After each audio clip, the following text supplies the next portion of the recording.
Yang pertama adalah ibadah haji. Wajib bagi setiap muslim dan muslimah haji pertama. Haji kedua, haji ketiga, hukumnya sudah sunnah.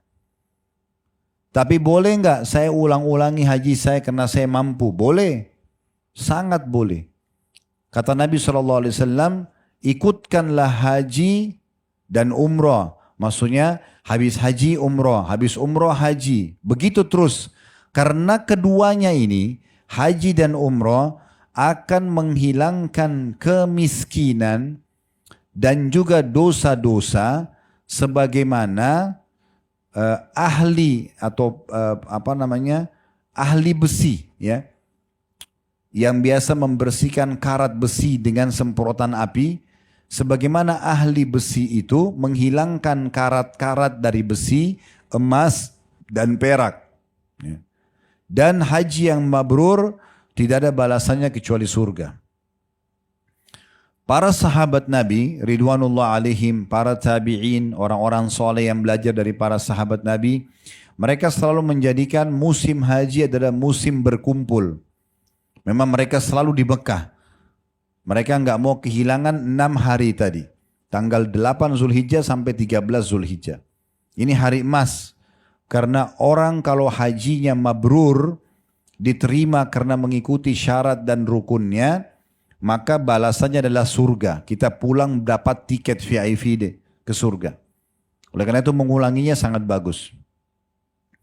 Dan juga dianjurkan bagi orang yang mau pergi haji, mungkin di sini ada bapak ibu yang akan haji tahun ini insya Allah. Maka usahakan selama haji supaya hajinya sempurna mabrurnya. Waktu ditanya kepada Nabi SAW, apa mabrurnya haji itu?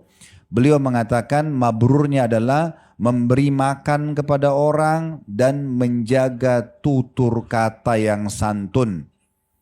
Nah, banyak jemaah haji kita pergi haji saja. Padahal salah satu program yang menarik adalah membagi-bagi makanan di sana. Makanya kami, alhamdulillah Allah amanahkan ada Uhud Tour Travel ini yang bersama kami, saya selalu buatkan program jemaah.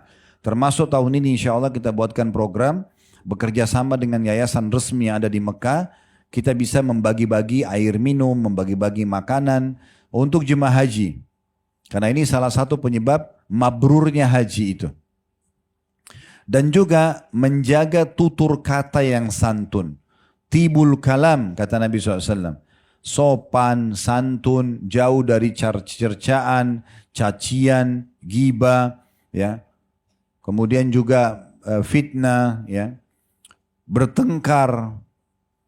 Ramadan dan haji ini, puasa Ramadan dan haji, dua ibadah besar, memang melatih setiap muslim dan muslimah untuk mengontrol lisan mereka.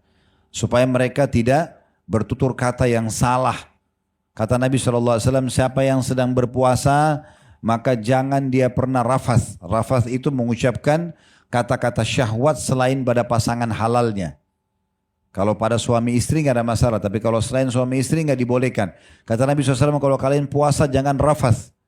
Jangan juga fusuk, berbuat segala jenis dosa. Ya.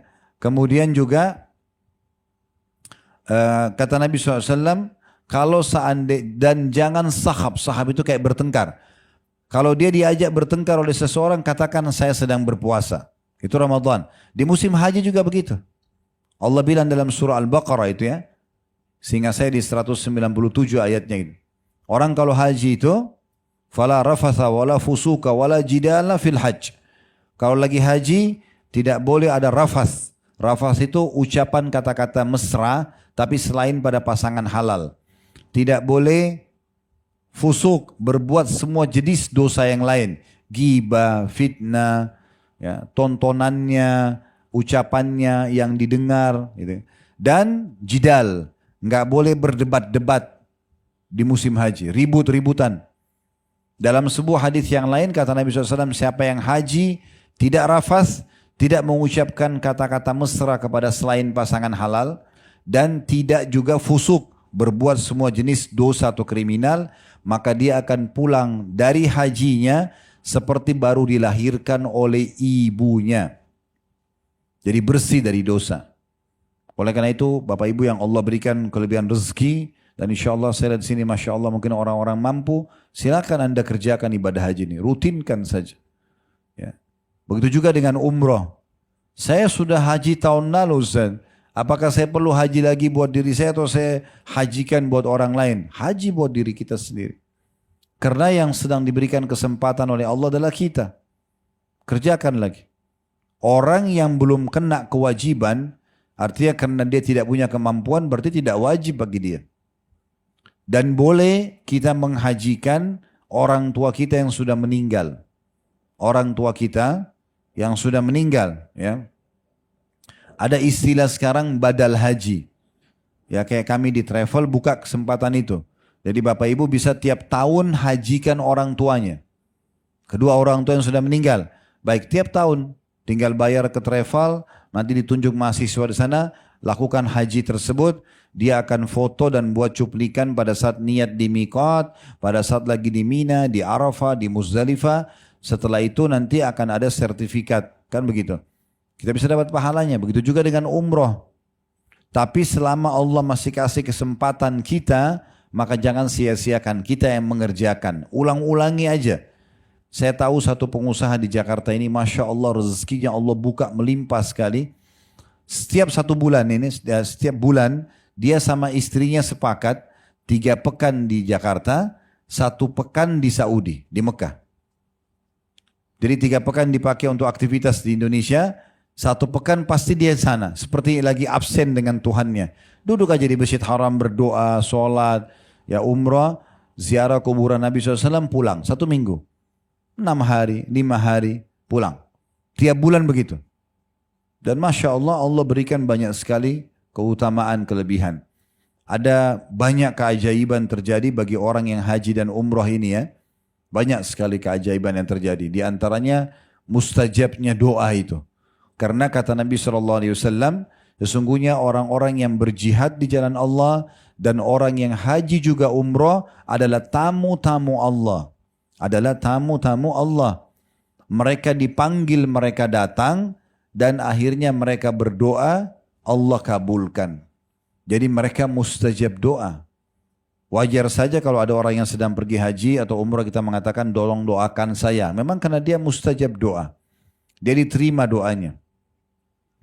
Dan juga rezeki yang kita keluarkan itu akan diganti oleh Allah Subhanahu wa taala. Jadi tidak usah perhitungan di jalan Allah. Sebagaimana Allah jelaskan dalam surah Saba, surah nomor 34 ayat 39. Ya, potongan ayatnya, wa ma anfaqtum min syai'in fahuwa yukhlifu. Semua yang kalian infakkan pasti akan diganti oleh Allah. Diganti. Saya juga sarankan teman-teman untuk mencari travel-travel yang berkualitas, pelayanannya bagus, dan panduan ibadahnya juga tepat. Karena ada juga yang bagus tapi panduan ibadahnya kurang tepat. Gitu kan. Jadi dua-dua bergabung. Dan insya Allah Allah akan gantikan semua rezeki yang sudah kita bayarkan. Dan ini yang paling utama ya, ibadah haji.